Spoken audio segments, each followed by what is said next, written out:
5-mile wide, 20-mile long habitat doesn't just go silent for no reason, especially one full of genetically grown dinosaurs, Rickman said somewhat frantically.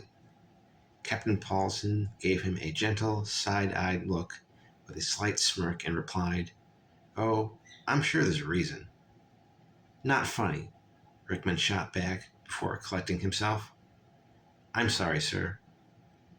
"We all deal with stress in our own way," Paulson replied. "The trick is not to let it add fuel to the fire." Chief Engineer Bennett emerged onto the bridge, and she cheerfully added, "A rotating habitat full of dinosaurs. Surely a place I'd love to work on if I didn't care about living too long." Sensing his crew was getting a bit too edgy, Paulson stood up straight, arms folded, and laid it out. "Look, I selected this team to investigate the silence from Jurassic Station because we are the best.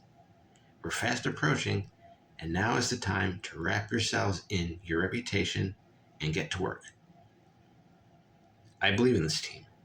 I put it together, so I know we can do it." Rickman and Bennett nod in agreement towards their captain. Rickman's console beeped. "We're approaching Jurassic Station, sir." Turning towards the view screen, Paulson ordered, "Ready the docking collar. Hook us up to docking port 7. The doors to Jurassic Station opened, and the three-person team walked the corridor to the door that would then open up to a steaming, lush, green environment, much as Earth was over 65 million years ago. Carrying pulse energy rifles, the trio walks into the artificially created primitive world. "God bless the designer who put AC in these suits.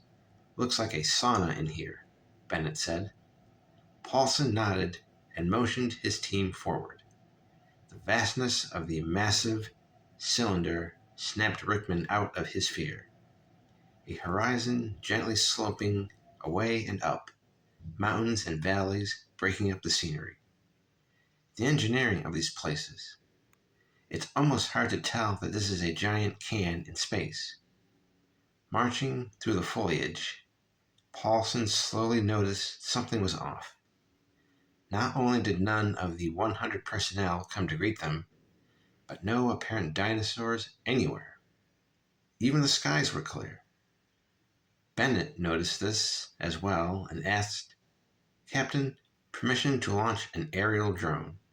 If we're in some sort of ambush, I'd like a chance to see it coming." Paulson nodded. "Agreed. Proceed." The drone zipped into the air and began its run. Barely a few meters into its journey, an energy blast reduced it to atoms. Turning towards the direction of the attack, the crew then heard what they had expected from the start. Heavy footfalls and rustling trees boomed and increased. "Back to the docking port," ordered Paulson. Barely had the words left his lips, all three were in a full sprint. Quickly but carefully, they traversed the forest. All the while, the ground shaking footsteps seemed to get unmercifully closer.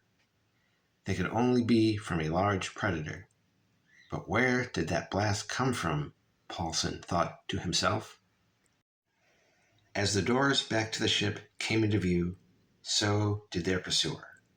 The large foot of a Tyrannosaurus Rex slammed onto the ground, bringing the crew to a halt.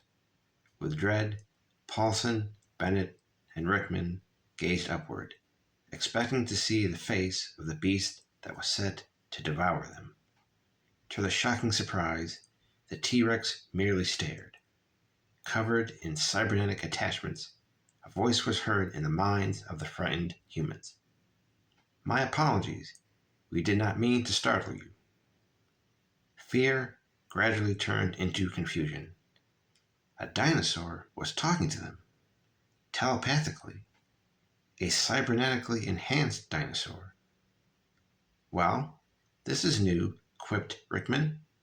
Paulson smirked, eyes fixed to the looming figure. Now, that's a better way to deal with stress, Lieutenant. Hands raised, Paulson stepped forward. I'm not sure what is going on here, but we're only here to find out what happened. The T-Rex lowered his head. A most unusual situation. A malfunction in the station's AI caused it to become self-aware. It showed the humans something.